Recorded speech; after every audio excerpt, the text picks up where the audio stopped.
আলাইকুম। আমি চলে এসেছি বাউল বালু বাজার। নদীর পাড়ে। বালু নদীর পাড়ে এটা বাউলের বাজার নামে, এই এরিয়ার নাম হচ্ছে বাউলের বাজার। এটা ড্যামরা ইউনিয়নের অন্তর্ভুক্ত। এখানে একটা ঐতিহ্যবাহী বট গাছের চিত্র ধারণ করে পুরনো প্রায় শতবর্ষী বট গাছ।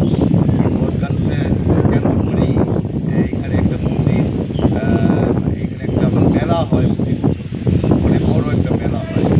তো এই এই চিত্রটা ধারণ করার জন্য আমি এখানে আসা। আজকে আপনাদেরকে এই বট গাছের ডিটেলসটা আমি দেখাচ্ছি। খুব পুরনো ঐতিহ্যবাহী একটি বট গাছ। এটা বাউলের বাজার, এরিয়ার নাম বাউলের বাজার, ড্যামরা থানা অন্তর্ভুক্ত এই এই বট গাছটি। এটা বালু বালু নদী, যেটা এই শীতলক্ষার সাথে সংযোগ, এই বালু নদীর পাড়েই এই বট গাছটি। তো এই সেই বালু নদী। আমরা প্রকৃতি প্রেমিক যারা আছি তারা এখানে আসি। খুব ঠান্ডা স্নিগ্ধ একটা পরশ পাওয়া যায় এই জায়গাটায় আসলে। আপনারা যারা আমার ফেসবুক বন্ধু যারা আছেন তারা তাদেরকে আমন্ত্রণ জানাচ্ছি এই জায়গাটি আসবেন আপনারা। এবং নদীর পাড়ে বটগাছ, ঐতিহ্যবাহী শতবর্ষী, আরও 200 বছর পুরনো বটগাছ লোকে মুখে শোনা। এই বটগাছের পাশেই ঠান্ডা সতেজ একটা পরশ পাওয়া যায় আমাদের এই এই এই বাউলের বাজার এরিয়ায়, ড্যামরা থানার অন্তর্ভুক্ত।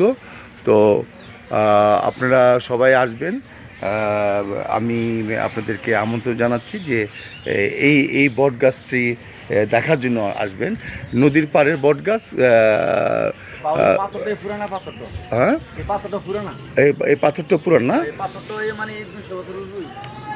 অনেক পুরানো একটি পাথর আছে। এটা প্রায় লোকমুখে শোনা, এটা প্রায় 200 বছর পুরানো একটি পাথর আছে। এখানে একটা মন্দির আছে। মন্দিরটির নদীর পাড়ে মন্দিরটি। এটি শ্রী শ্রী সুদারাম বাউল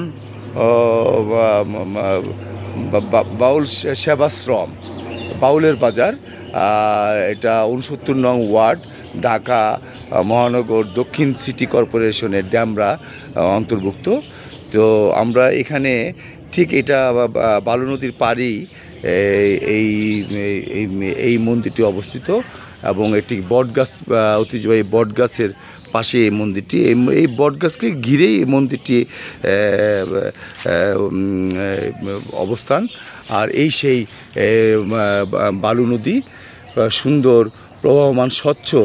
এখন পানি টইটুম্বুর। এখানে এই নদীর পাড়ে একটা আসলে খুব ভালো লাগবে। এই জায়গাটা আসলে ভালো লাগবে। আপনারা আসবেন, অনুরোধ করছি, আপনারা দেখে যাবেন। এই এই নদীর পাড়ের এই যে মন্দিরটি দেখে যাবেন এবং এই ঐতিহ্যবাহী বটগাছটি দেখে যাবেন। ধন্যবাদ, ভালো থাকবেন। সবাইকে আমন্ত্রণ জানাচ্ছি। আসসালামু আলাইকুম।